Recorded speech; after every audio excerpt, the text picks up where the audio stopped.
नमस्कार दोस्तों, स्वागत है आपका क्रिएटिव फन विद यस की स्पेशल सीरीज में जिसका नाम है इंडियन नॉलेज सिस्टम भारतीय ज्ञान प्रणाली। तो अब हम बात करते हैं आईआईटी खड़गपुर के कैलेंडर के अप्रैल मंथ के बारे में और इसका जो सेवेंथ पेज है उसके बारे में। जो इसका सिक्स्थ पेज है वो अप्रैल मंथ का पेज है। इसमें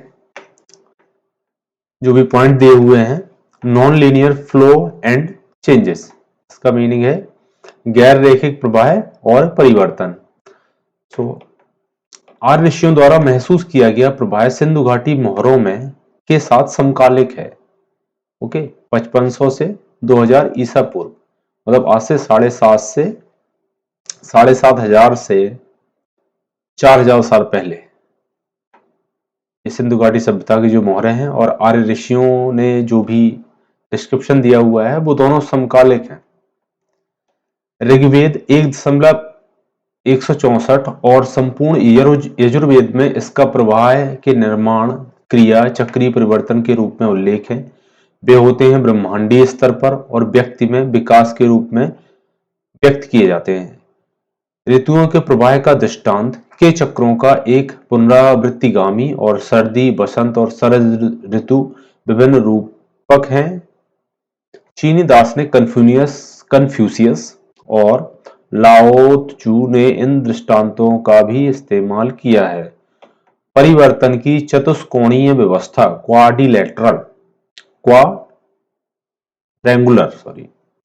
परिवर्तन की चतुष्कोणीय व्यवस्था में भारतीय आर्य ऋषियों ने इसका विकास किया है। भारतीय जलवायु की तह के भीतर और भारतीय पारिस्थितिकी तंत्र में उन्होंने प्रवाह को 6 चरणों में देखा। बहुत समय तक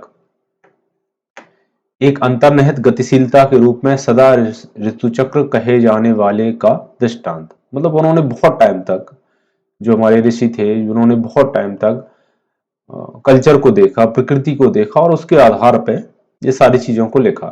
पारंपरिक 4 मौसमों के लिए भारतीय ऋषि अतिरिक्त 2 मौसमों से प्रेरणा लिए हैं, जो है मानसून बरसात का मौसम और पूर्व शरद ऋतु उत्सव सर्दियां। भारत में बहुत ज्यादा जलवायु, संस्कृति का पारिस्थितिक तंत्र। 6 ऋतुओं का चक्र किसका प्रतीक है? वेदों में जीवन का पहिया और एका श्रृंग का दृढ़ सिद्धांत, बौद्ध धर्म में गेंडा सिंधु घाटी की मोहरों में बार बार प्रकट होता है। अभी ये क्या है, एक मूवी आई थी मोहनजोदाड़ो। मोहनजोदाड़ो में एक जानवर दिखाया गया था जो जिसका की एक सींग था और वो जो उसका हीरो था उसके सपनों में बार बार आता था। इसका उल्लेख बौद्ध धर्म में भी किया गया है और वेदों में 6 ऋतुओं का चक्र जीवन के पहिए के तौर पर दिखाया गया है। इसीलिए अगर आर्यों ने भारत पर आक्रमण किया भी होगा, मान लो उसको सच माना भी जाए, तो इसके सूक्ष्म निर्माणों का विदेशियों को कुछ पता नहीं है। यह आक्रमण मिथक की अस्वीकृति को पूरा करता है। ओके, इसके बाद देखते हैं हम कि विवेकानंद ने क्या कहा है।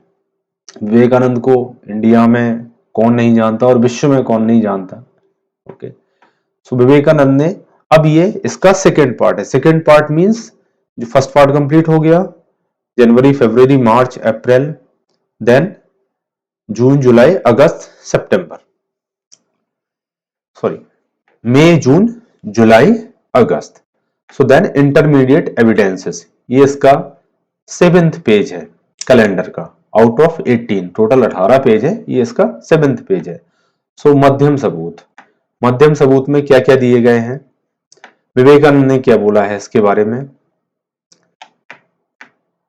आर्यन के झपट्टा मारने के बारे में यूरोपीय पंडित क्या कहते हैं? कुछ विदेशी आदिवासियों की भूमि को छीनकर उनका सफाया करके भारत में बस गए। सब शुद्ध बकवास है, मूर्खतापूर्ण बात है। अजीब है कि हमारे भारतीय विद्वान भी उन्हें आमीन कहते हैं। आमीन का मतलब हाँ, जो आप कहें वही सही है। और ये सभी राक्षसी हमारे लड़कों को झूठ सिखा रहे हैं, ये बाकी बहुत बुरा है। किस वेद में, किस सूक्त में आप पाते हैं कि आर्य भारत में विदेश से आए थे? यह आपको यह विचार कहां से आता है? ये विवेकानंद जी ने बोला था। कि उन्होंने जंगली आदिवासियों को मार डाला। इस तरह की बेतुकी बातें करने से क्या हासिल होगा? व्यर्थ हो गया तुम्हारा रामायण का अध्ययन। विदेशियों ने रामायण का भी खूब अध्ययन किया हुआ है। कई सारे अंग्रेजों ने रामायण का, रामचरितमानस का इंग्लिश में कन्वर्सेशन करवाया है, इंग्लिश में कन्वर्ट करवाई ताकि वो उसको पढ़ सकें, बट उससे वो कुछ सीखेंगे नहीं क्योंकि उनकी भावना अच्छी नहीं है। इनमें से एक बड़ी बढ़िया कहानी का निर्माण क्यों करें?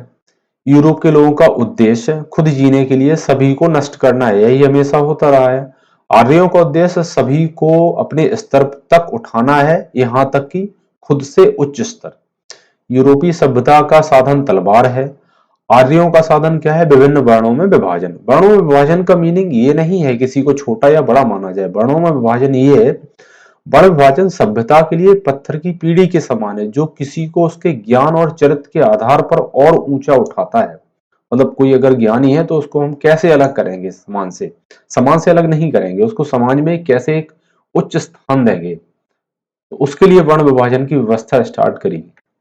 वर्ण विभाजन की व्यवस्था हमारे समाज में है। यूरोप में यह हर जगह है ताकतवर की जीत और कमजोर की मौत। भारत भूमि में हर सामाजिक नियम कमजोरों की सुरक्षा के लिए बना है।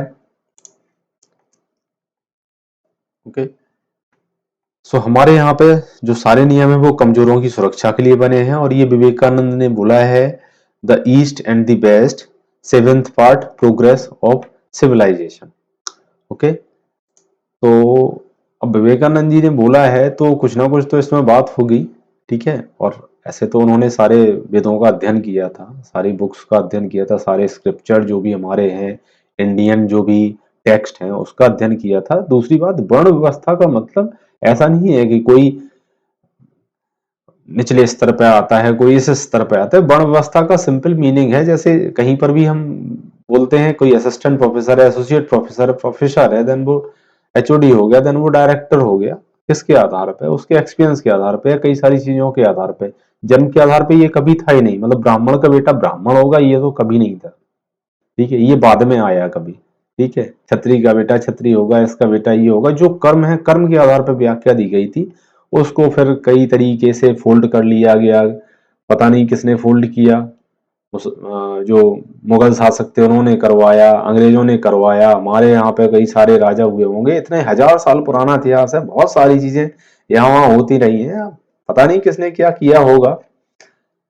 ठीक है, ओके, सो अब हम मिलते हैं नेक्स्ट वीडियो में। सो अगर आपको वीडियो अच्छा लगा हो तो चैनल को सब्सक्राइब करें, वीडियो को लाइक करें और शेयर करें। Thank you.